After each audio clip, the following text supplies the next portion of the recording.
I think that US policy in the Eastern Med, and let's focus particularly on the 3+1, I think it's evolving. I do think that the primary energy for this relationship is going to have to come from the three. That's where the real leadership is, not the US executive branch. If the three, Israel, Cyprus, and Greece, agree on things they want to do, they will find significant support in the US Congress in particular. That is the branch of government that is most supportive of the 3+1 effort. I think the executive branch is always going to be a little cautious when it comes to Turkish sensibilities. The US has been slowly, over a number of years now, it seems to me, building up its military facilities around Turkey, hedging its bets for the day when there could be a break with Turkey, which I don't think anybody in the United States wants to happen. And I think actually it's in the interest of everyone in the Eastern Med, including, of all our friends in the Eastern Med, I should say, including Greece and Cyprus, that the US have relations, meaningful relations with Turkey, but perhaps the day will come when there actually is a break. We have significantly bolstered our security relationship with Greece. We've built up facilities in Bulgaria and Romania, and Jordan, for that matter, on the southern side, even in certain ways with Cyprus, with this, for example, the Cyclops training project near Larnaca, and other things that, other types of multilateral exercises that the US and Cyprus have participated in. What I think the United States does not want to be is too flagrantly, let's say, provocative of Turkey. The US Congress is much more willing to push the envelope on this. But in general, in the Biden administration, there's an administration which is very sympathetic to those three countries, to Greece, Cyprus, and Israel. I mean, Biden personally has a long history with all three countries. And I think for the most part, if the energy comes from the three, from Israel, Cyprus, and Greece, and has support in the US Congress, where there is a lot of support for the 3+1, I think for the most part, the door on the executive branch side will be open. Look,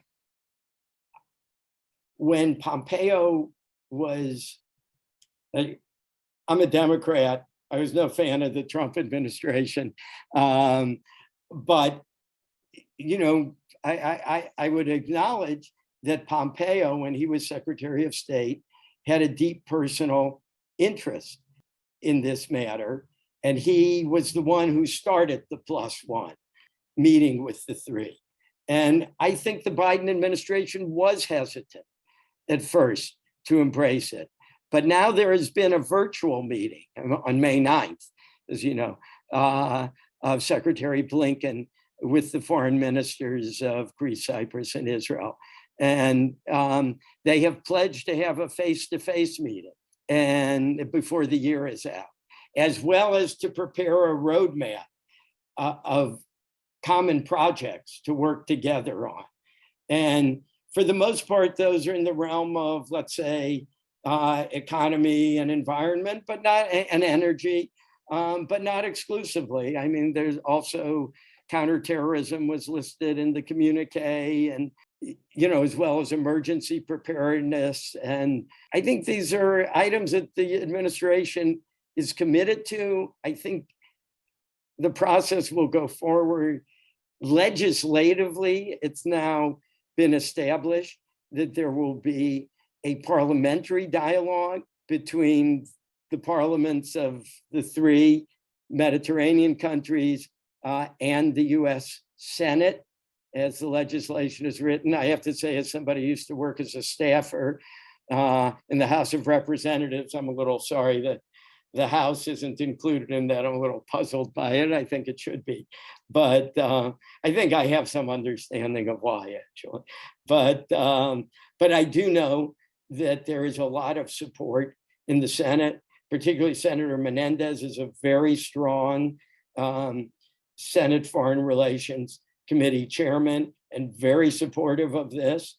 There's some talk that the interparliamentary meeting might take place at the same time as the foreign ministerial meeting, but at any rate, it's supposed to happen in this calendar year, both of those meetings. I think that will give a big push. And so I think if we had to draw a map of how the three can bring the US much more into the process, it's come up with their own ideas, work with friendly congressmen. There's a lot of friendly congressmen in the House and the Senate. Get legislation, which we've seen some examples of that already, like on the interparliamentary consultations. And then push on what is mainly an open door in the executive branch. I think the executive branch, the Biden administration, both by reflex and I should say, both by historical reflex out of concern for realpolitik and Turkey's geopolitical importance, as well as a general desire to be cautious at a time of high Greek-Turkish tensions, is going to try to avoid provoking the Turks. And I know you were interested in what the US decision to cease supporting the Eastern Med pipeline, which was taken at the beginning of this year. I think too much should not be made of it.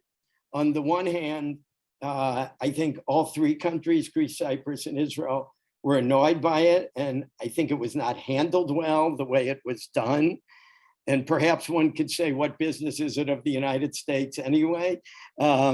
It's far away from the United States. And anyway, it was the European Union doing the feasibility studies and the like. But look, I think the way the United States looked at it is this was a project for financial and most likely geological reasons, which was never going to happen anyway.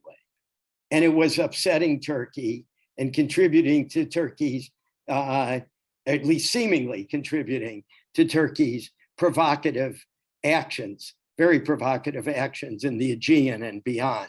So